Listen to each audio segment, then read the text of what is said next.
Nate, what did you think of Leigh Brasington? I liked it. I like this guy. So I think he takes a very pragmatic stance on teaching meditation, which I enjoy. You know, he sort of cuts out some of maybe the mysticism. I think it's an interesting take. Kind of the struggle that you two end up in. On one hand, he's offering this path to say, hey, if Putin was able to interact with reality a little more, had the capacity, I guess, he had developed these skills to be with his sensations and emotions, and had maybe a clearer look at what was going on, other people wouldn't be suffering as much. But here's the point I think you want to get to. Then you were pushing him to then have some type of prescription or idea, some recommendation for how we could get there as a society. Yeah, here's what I wanted. I wanted him to say, oh, here's a curriculum, and I'm going to design it, and we're going to have it in every school. Okay, and if the politicians would just listen to me and put this curriculum for 2 hours a day in every school, in 15 years, everybody in this country would be enlightened. That's what I wanted him to say. Yeah. But he didn't want to do that. No, he was not going to play ball. And why? I mean, for me, it's I think maybe his unwillingness to put himself forward as a pundit. To me, it wasn't like, hey, that's a bad idea, Ankur. He said, hey, I just don't have any experience doing that. I haven't built curriculums before, and that's left probably better off for somebody else, maybe you. Mm-hmm. You know? Yeah, I mean, it's the really experienced meditation teacher to do it, and not just some random guy who's trying to do a podcast, you know? Yeah, you're not just a random guy. No, I'm a guy with these awesome little fox ears on my hoodie. That's what I am. Yeah, those are super cool. Yeah. Yeah, so I thought it was great. I thought his sort of grounded take on there's some real skills we need to get under our belt before we even approach this thing of self-inquiry, inquiring into the nature of realities. Can you just sit? Can you sit for some period of time without being sort of chased away by the pain and the distractions and all the crap that kind of comes up when you sit and meditate for any length of time? Yeah, which is anyone who's tried to meditate knows is actually very difficult. Yeah. Yeah, I was also really struck that, I have this whole thing where I want to get, and I think you do too, we want to get something out of each guest that could really impact the lives of other people. So I asked him the question, and I was so shocked that he said travel and not meditation, right? You think this is a one-trick pony. This guy's going to talk about meditation. But no, it wasn't even, it was just so clear. No, it wasn't even that. Even then when you asked later, well, how can someone get into it? And he goes, I have no idea. I don't teach beginners. Go look it up. Google that, For him, it's, and I respected that, though. I got to say, I understand it might have been frustrating for you as an interview, but I really respected, he has his take. He has sort of what he respects as his wheelhouse, so to speak. Yeah. And what he's offering. And yeah, I respect that. Oh, yeah. So there's another thing that comes up for me around that is, there's people in the meditation world, and then we're often talking to people in the business world, the marketing world, or following them or hearing their advice. And I'm always trying to figure out the spiritual connections or the intersections between those two worlds. And, Leigh's total, I don't know if aversion is the right word, but just lack of interest and disinterest in marketing or getting people in this thing, I don't even teach beginners. I don't know how to do that. It's not I have a 6-week course for $500. It's all video on how to get beginners into meditation. And then you can take my advanced mastermind in-person retreats.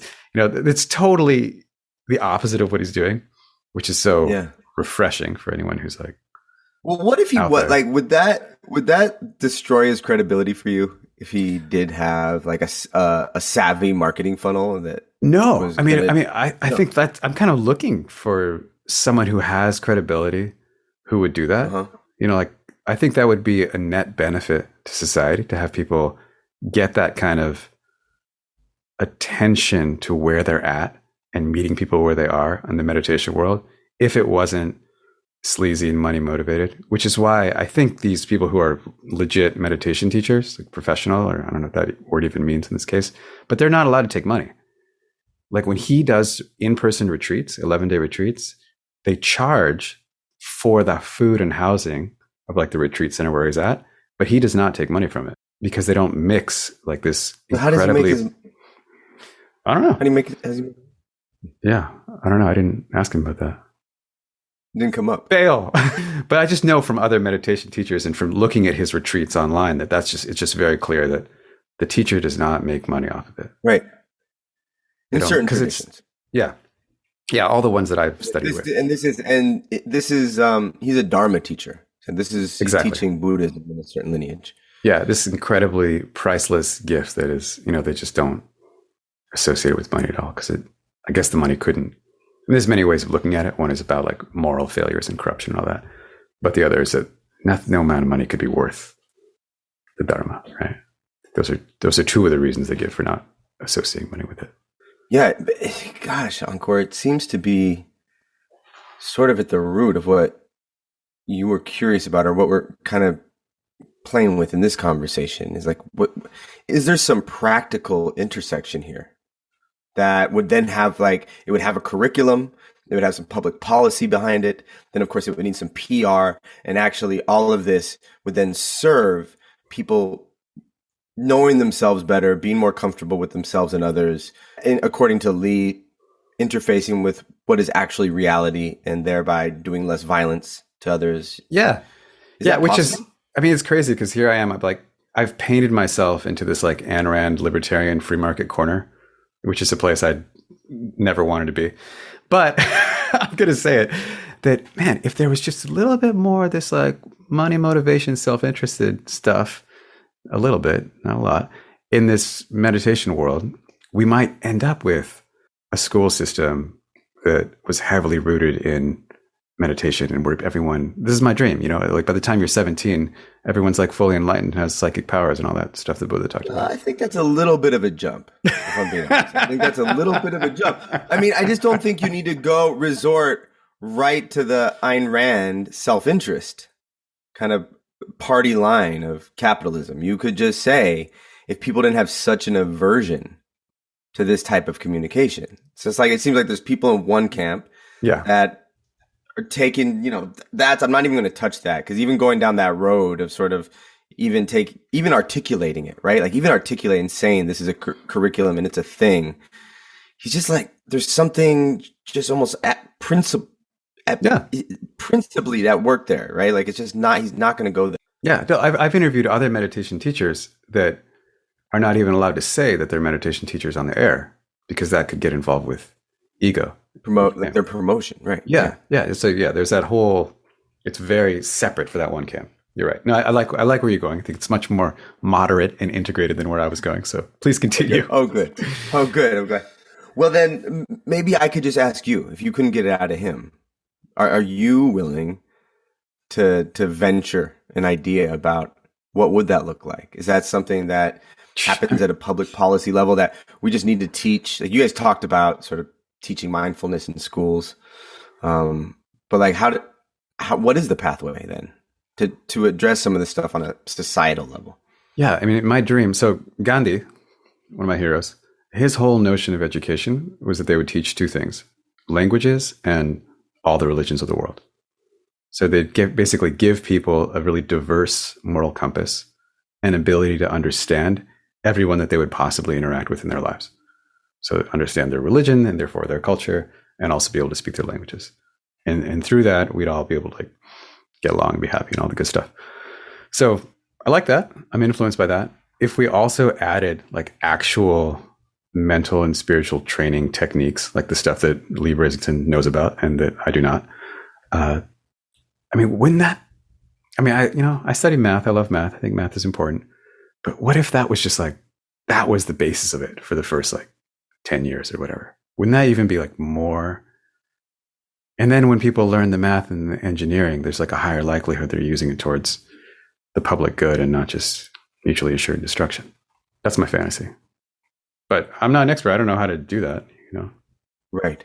Well, who is though? because we don't have that. So there's like really no experts on it. You would need someone to, and I think even like to his point, more of the obstacle is getting people on the same page with you that this is a good idea or important.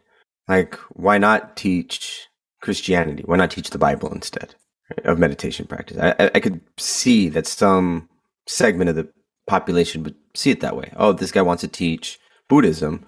Why are we not teaching the teachings of Jesus Christ? Yeah, no, I mean, I think it's a good, it'd be a common misunderstanding, and I think the right thing to do. And this is what people who are trying to do this, like the mindfulness people, they're just like stripping it of all of like the vestiges of any religion and having it be like purely about concentration and whatnot. So I think that's the way you'd want to do it in a secular society. Right. Do you think anything's lost though, when all the cultural trappings are kind of the so much forms that thing? Yeah. Which is why I love Gandhi's approach of teaching all the religions. Right. So and then everything is gained instead of everything is lost. Right. It's lost. It's not that we truncate everything so that it's kind of this sterile, like reduced thing that we can all agree on in a secular society, but it's that we have this like kind of committed pluralism that we're going to look at each one with some value. That's hard though. I mean, that like happens like it's really hard to do that across a lot of people. Yeah. The Unitarian Church, those I've hung out with some of those people. They do that. They're like really awesome at that. They'll just teach all the different stories, and they seem to have like very little in the way of attachment or dogma, and they're just into like are amazing. The juice of the stories, right? Everyone that's died recently on my mom's side, we've had the memorial at a Unitarian. They're all Unitarians. My mom was raised Unitarian. And we've been having these memorials at the Frank Lloyd Wright Unitarian Temple there, just outside Chicago. And I've gotten to know that faith. I guess you could, it's still a faith, right? But they're interfaith is the point. Yeah. Yeah. Okay. So then part two of this question, then maybe that you could, I'm just going to put you in the hot seat since you couldn't get it out of him. Okay. But then what would one of our listeners be able to do to take a step while we're waiting for this thing to happen on the societal level? What, at least from your conversation from Leigh, if not all your past experience with meditation? Oh, no, he answered that. He said they should go travel. That's right. Yeah. Which is what clearly like changed his life, right? And that's how he came to everything else. And so, he did. He gave his answer. And but what about meditation? I'm asking you as a meditator yourself. I know you have a daily meditation practice. You've had one for years. Is the first step to just set a timer and count some breaths? Someone take a meditation retreat. I think he suggested maybe like you look into taking some classes. Yeah, I mean, I could just share what I did because it was really impactful. I took a 10-day silent meditation retreat. You went all in with a big thing right away, Vipassana, 10-day Vipassana. Yeah, and I think that's really helpful because meditation is really hard. It's especially if you don't have a teacher. For me, some people learn differently, but for me, I tried a little bit before that and I had no idea. I didn't know what success looked like. I didn't know what failure looked like. Like either way, I was just sitting there and my mind was racing and I didn't know what was supposed to happen. So having like the really guided 10-day retreat, it basically, I mean, they would hate the word guarantee, but at least to a very high likelihood that you have a real understanding somewhere in there of what the shift in consciousness looks like and what it takes to maintain it and what the benefits are and what the drawbacks are. And you just get a whole set of a sense of the landscape, which was invaluable for me. What are some of the drawbacks? I'm curious. I think you have to meditate a lot. Not as much time for sitting in the hot tub. Yeah, they're drinking cocktails. There's definite, for people who are focused on pleasure, there's drawbacks. Yeah. Right. There's a cost. Yeah. You gotta pay. Yeah. Anything you do with your time, there's a cost, which is your time. Right. All right. Well, I really enjoyed the episode. I hope people listen to it. I think it is interesting to just point out again, this is someone steeped in the Dharma, offering it, he's teaching it. And his number one suggestion for our listener is to get out and see the world, connect with other people and learn about other customs and traditions. Yeah. Yeah, in a really like authentic, unmediated, like on a shoestring, not really knowing the language or anything, and just being like lost on the other side of the world is the sense I got. So it doesn't count if I buy like a cruise. No, I don't think that counts. I'm gonna be really clear about that. That does not count. Yeah, your Disney cruise that you signed up for in the Caribbean does not count. I should cancel that. Yeah. Well, that's up to you. Just it won't count. It won't fulfill this particular desire. So you could add to it. You don't have to cancel it. I'm not. So I'm on the record. I'm not going on a cruise. I detest them, mainly because of David Foster Wallace's essay that I read. Supposedly fun thing I'll never do again. Maybe we could throw that in the show notes, because I think it's like the best thing ever written. It's awesome. All right, folks. Thanks so much for listening.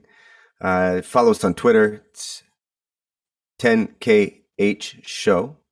And we have this new standing invite out. Ankur, I think you have a better understanding of exactly how this works. Can you make this clear? Yeah. So in the show notes, it's possible that one of our listeners could be a guest host on an episode. Okay. It's a little bit, I'm going to moderate that a little bit. You explain it. Yeah. Rein me in, please. Yeah. There's a tool that we're using. It's called Speak Pipe.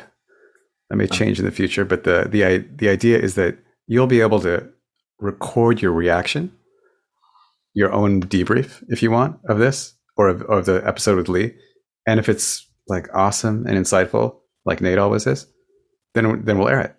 Or if it's just like totally mind blowing, then we'll have to like call you up and get you to do more. So potentially someone could take my job. That's right. Yeah, I think this is called you're being put on notice.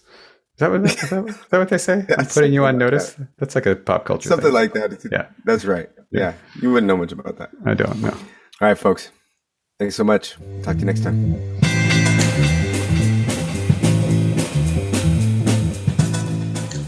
That concludes another episode of the 10,000 Heroes podcast. Thank you everyone for listening, and thank you to our guest, Leigh Brasington.